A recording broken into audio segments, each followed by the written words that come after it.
Kongres Advokat Indonesia atau KAI Jawa Timur menggelar diskusi nasional yang mengangkat tema strategis, implikasi dan solusi kewenangan advokat berdasarkan RUU KUHP yang menghadirkan sejumlah pakar hukum.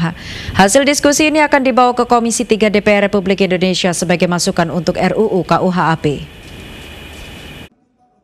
Diskusi nasional yang digelar DPD Kongres Advokat Indonesia atau KAI Jawa Timur di Surabaya ini menghadirkan narasumber kunci dari sejumlah pakar hukum dan pengurus pusat KAI serta ratusan advokat. Heru S. Notonegoro, Ketua Presidium DPP KAI, membuka diskusi dengan penekanan khusus. Pihaknya sudah menyampaikan pokok-pokok pikiran berupa kritik konstruktif terhadap 80 pasal RUU KUHP, baik perubahan dan penyempurnaan maupun penambahan pasal baru. Heru menegaskan seorang advokat KAI harus memegang teguh 3 hal, yakni kompetensi profesional, moral, dan intelektual. Mereka harus benar-benar menguasai ilmu hukum, menjaga kode etik tanpa kompromi, dan memiliki kedalaman berpikir. Karena itu, pihaknya meminta advokat juga diberi hak dan kewenangan yang sama dengan penegak hukum lainnya, seperti polisi, jaksa, dan hakim. Yang terakhir hari ini, ada acara seminar maupun juga diskusi nasional yang kebetulan terkait dengan rancangan undang-undang kitab hukum acara pidana.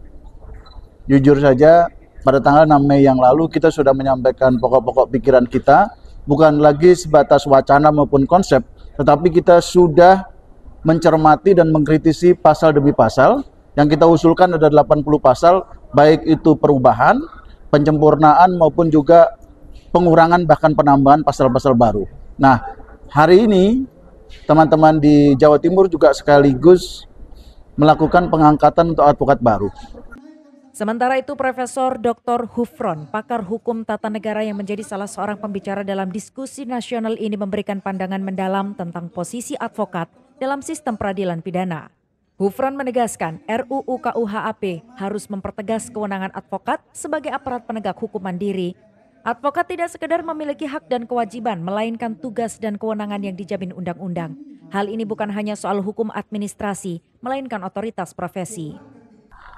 Maka dalam konteks menjalankan tugas dan kewenangan advokat tadi, tidak boleh kemudian ada kewenangan aparat penegak hukum lain yang membatasi atau mengebiri kewenangan advokat. Misalkan tadi, ketika bicara soal kewenangan terkait mendampingi advokat, terkait advokat mendampingi kliennya, itu bisa dilakukan atau bisa dikenakan pasal terkait obstruction of justice, merintangi pengadilan.